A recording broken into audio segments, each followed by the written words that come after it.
My dad once told us a true scary story of his from when he was in his 20s. When he was still living with my grandparents, he lived next door to this older couple in their 60s. One winter, the wife Margie next door went missing.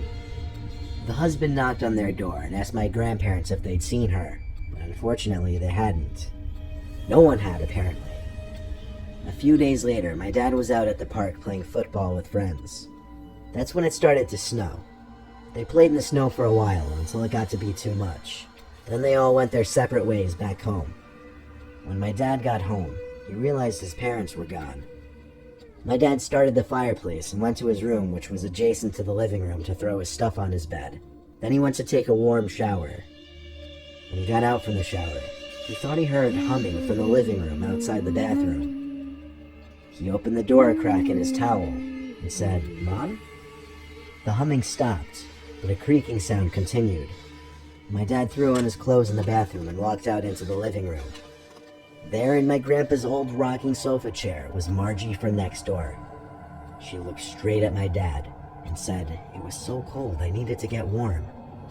My dad ran next door to get the husband, but when the two of them returned to the living room, the sofa chair was empty and Margie was gone.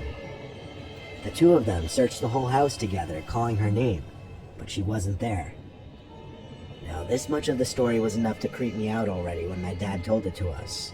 But it didn't end there, and the really scary part didn't happen until the next day, when Margie's dead body was found in the man next door's crawl space, where she apparently tripped and sliced her head open on a sharp object. He only found her because the smell became so unbearable he smelt it from the garage. The thing is, the body was deemed to have been dead for at least 3 days. Yet my dad saw her in the living room just the day before. To this day, my dad believes he saw the ghost of Margie in my grandparents' living room that day.